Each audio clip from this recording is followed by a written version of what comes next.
आज हम पढ़ेंगे होल सेलर की सर्विसेज रिटेलर्स के लिए क्या क्या है। रिटेलर्स को होल सेलर क्या सर्विसेज देता है। हमने बात करी है कि होल सेलर कौन है, इंटरमीडियरी है। फर्स्ट इंटरमीडियरी है किसके बीच का, मैन्युफैक्चरर और रिटेलर्स के बीच का। तो वैसे तो हमें मैक्सिमम जो भी सर्विसेज हैं वो होल सेलर जो भी मैन्युफैक्चरर को दे रहा है वहीं से पता चल जाता है रिटेलर को भी क्या क्या दे रहा है, बट फिर भी एक बार पढ़ लेते हैं। सबसे पहली सर्विसेज जो दे रहा है वो है अवेलेबिलिटी ऑफ गुड्स। क्या कि रिटेलर को वेट करने की ज़रूरत नहीं है, मैन्युफैक्चरर को कहने की ज़रूरत नहीं है, कहीं पर जाने की ज़रूरत नहीं है, वो सीधा होल सेलर के पास जाएगा और होल सेलर से गुड्स ले आएगा। हमें ये वाली बात अच्छी तरह से पता है, होल सेलर क्या कर रहा है, बल्क क्वांटिटी में गुड्स को बनवा रहा है मैन्युफैक्चरर से, तो रिटेलर सीधा उससे गुड्स लेने के लिए चला जाएगा। ठीक है, क्योंकि होलसेलर हमेशा लार्ज स्टॉक ऑफ गुड्स अपने पास मेंटेन करके रखता है, तो रिटेलर को जब भी आवश्यकता है, जितने गुड्स की आवश्यकता है, ना ज़्यादा लाएगा ना कम लाएगा, उतने ही गुड्स लेकर आ जाएगा।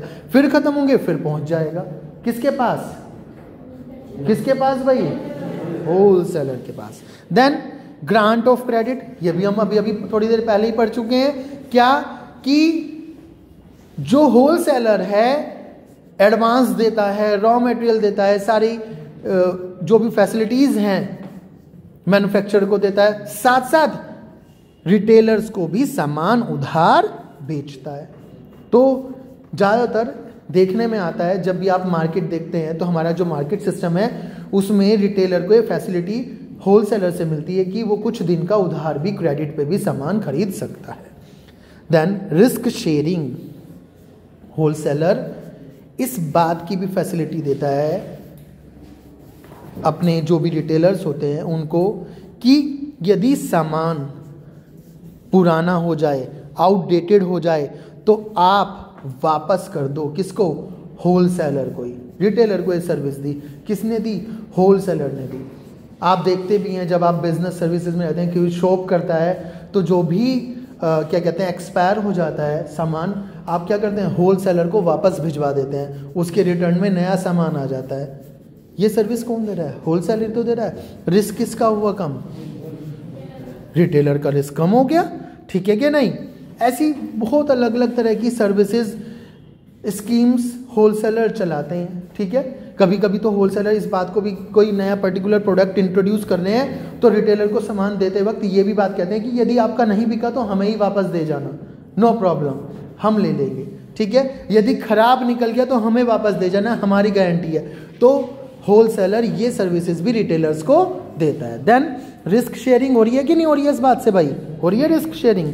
Then specialised knowledge, specialised knowledge का मतलब क्या है कि होलसेलर के डायरेक्ट लिंक किससे हैं, मैन्युफैक्चरर से हैं। तो रिटेलर जब भी बताता है कि भाई कंज्यूमर ये पर्टिकुलर डिमांड कर रहा है, इस तरह के प्रोडक्ट में चेंज चाहिए, ये प्रोडक्ट उसको चाहिए, होलसेलर वो सारी इंफॉर्मेशन एक्वायर करता है और ट्रांसमिट कर देता है, ट्रांसफर कर देता है किसको, मैन्युफैक्चरर को, कि नेक्स्ट टाइम प्रोडक्ट इस तरह से बनना चाहिए। तो पूरी की पूरी टेंशन किसकी है, होलसेलर की है कि वो रिटेलर को उसकी डिमांड के अकॉर्डिंग जो कंज्यूमर उससे मांग रहे हैं सामान देगा।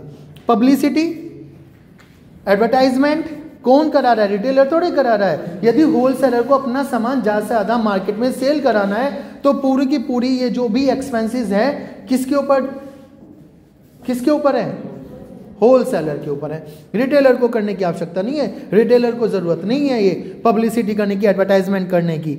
ये सारा का सारा खर्चा किसका है, होलसेलर का है। ठीक है, जितने भी कैंपेन लगाने हैं वो सब इसको लगाने हैं। एडवर्टाइजमेंट या पब्लिसिटी करने के अलग अलग तरीके हैं बेटा, आप सब आजकल देखते भी हैं, रेडियो पे होता है, एफएम्स वगैरह पे, टीवी न्यूज़ चैनल्स पे होता है, बीच में हर जगह आता है, एड्स आते हैं। कोई इतना बड़ा नहीं जा सकता तो न्यूज़पेपर में देते हैं, मैगजीन में देते हैं। इसके अलग आज की तारीख में आप बहुत अच्छी तरह से जानते हैं इंटरनेट के थ्रू भी एड्स दिए जाते हैं, जरूरी नहीं है सब वहीं पर दें।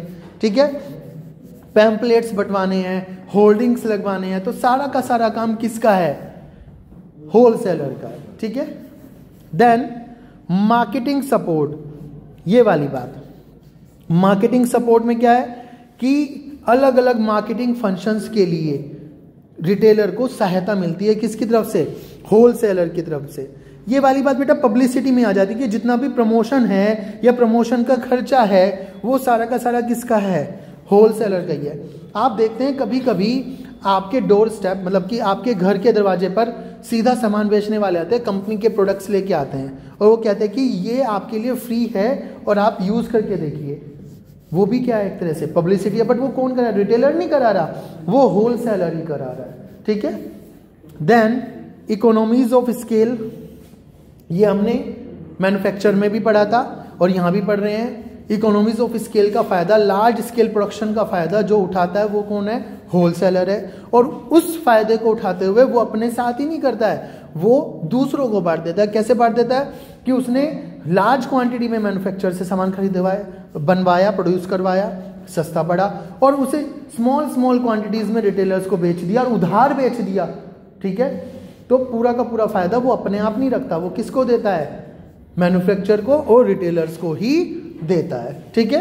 तो ये सारी की सारी सर्विसेज क्या है, रिटेलर्स को दी जाने वाली सर्विसेज है। ज़्यादातर आपने देखी होगी कॉमन पॉइंट्स हैं, बस उनको बदल के दे दिया।